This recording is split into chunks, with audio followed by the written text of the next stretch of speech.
We're doing well. How are you guys doing? We're very lucky with our little one. He's just so busy. He's all over the place, and yeah, I mean, it's amazing. He keeps us on our toes, but we're really just so lucky. Why have you decided to launch this project?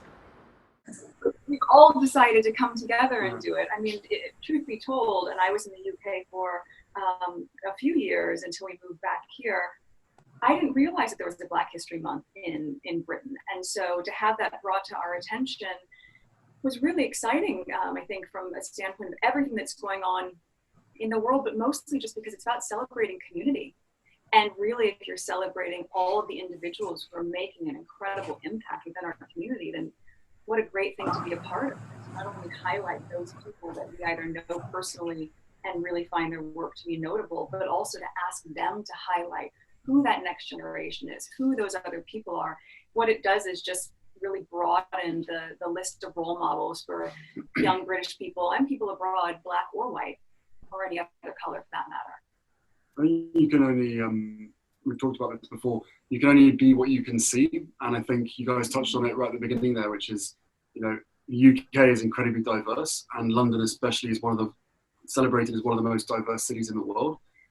Yet if you actually get out on the streets and you actually talk to people, I think it's not always it doesn't feel as diverse as it actually is. And therefore now is the best time for us to be able to use our platform, join with your platform as well, so that we can actually start a conversation and introduce people to the Black community that are making a massive difference within their own communities, but across the UK as a whole as well. So I think it's a month of celebration, and of course with a lot of other things going on in the UK and America and around the world at the moment, there can be parallels or connections to that. But essentially for us, this is very much a celebration of Black History Month. And why is the project more significant now, especially with everything that's been happening with the Black Lives Matter movement and the protests across the globe? For me, it's awareness and it's education and it's teaching. You know, I've had an awakening as such of my own, because I wasn't aware of so many of the issues and so many of the problems within the UK, but also globally as well. I thought I did, but I didn't. And this isn't about pointing the finger. This isn't about blaming anybody. This is just about using this opportunity this month, as I said, to introduce Brits to other Brits that they might not know about or they might not have heard about. And I think the power of community that comes from that is absolutely vast, especially for young Black men and young Black girls. Well, and I think also what it does is just remind people of our shared humanity. Yeah. And that's the takeaway. It's educational, but it's also really exciting just to find more people in the community that are inspirational. Do you have any reflections on the Black Lives Matter movement in the UK in particular? And does being over in the States give you a different perspective on it? It's a different movement. I think the impetus is from a place of recognizing equality. And if you just go back to its ground level of that, then I don't think there's anything controversial about it. You know, we had the fortune of talking to very early on this year when the Black Lives Matter and the racial justice movement in the US was coming to a head after the murder of George Floyd. We spoke with Alicia Garza, who's one of the founders of Black Lives Matter. And as she could reiterate, the impetus is really just about reminding people of your worth. And I think, you know, as we've seen different iterations of it, what has been inflammatory, I think, for a lot of people is when any version of a community becomes disruptive, but when there's just peaceful protest and when there's the intention of just wanting unity and wanting the recognition of equality, then that is a beautiful thing, actually. And so, you know, while it has been challenging for a lot of people, certainly in having to make this reckoning of historical significance that has gotten people to the place that they are, that's uncomfortable for people. And we recognize that. It's uncomfortable for us. And I think when everyone just starts to own that, we push through that and focus on how do we make it different moving forward. And if we just focus on the uplift and the positivity of that while still acknowledging the past, that's how we reshape things. And that shouldn't be inflammatory at all. That should be really exciting, actually. There's not much to add on top of that. It was so perfectly said. Right. But that's a hard question for us to answer, by the way. There's a reason why we decided to do this with you guys. You have the most diverse readership across all of the newspapers. And by the looks of it here, but also from some of the material that I've read, you have a diverse workforce internal to the Evening Standard as well, which is not the same for others. So that is something to be celebrated.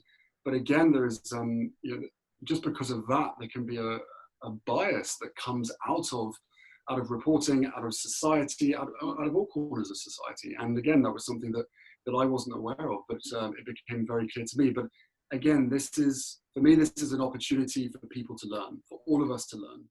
And how did you choose the list of high-profile people to help you nominate the Trailblazers? People that we know, people that we've interacted with over the years, people that have been mentioned to us by other people. Look, this job has a certain uniqueness about it, where we travel around the world, but we also visit all the communities, many communities within the UK, and the same names keep coming up, and we've been really just impressed, humbled, and inspired at the same time by these individuals, whether it's Doreen Lawrence or whether it's Neil Basu. These are people that are really genuinely making a difference. We spoke to Ashley Banjo a few weeks ago, straight after the Britain's Got Talent situation, and that in itself, I'm sure even just me talking about it will become controversial. But the reality is that he and his team of guys put on the most amazing display of how they saw, or how 2020. My dog is just Come on,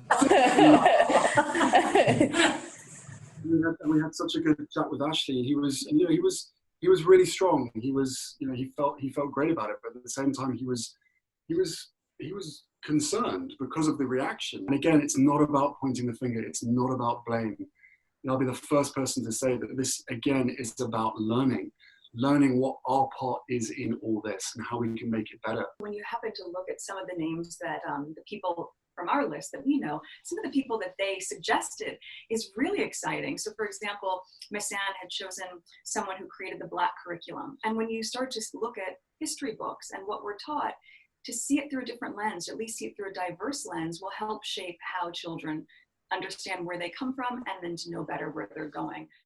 This is a cause that's close to your heart, along with many other charitable causes here in Britain.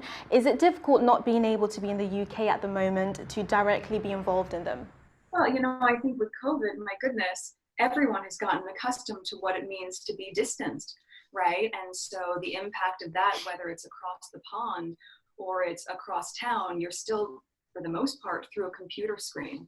So I think we've all had to adapt to how we can have the most impact and influence as possible within the constraints of what's happened with COVID-19. So everything's been through video. Everything's been in a room somewhere. Yes. So actually, it doesn't matter where in the world that we've been. We've stayed in touch and we've supported the organisations that we've been affiliated with as much as humanly possible. Like all of you, we're doing the best that we can, and hoping that our passion and our commitment is still felt, because it certainly hasn't wavered.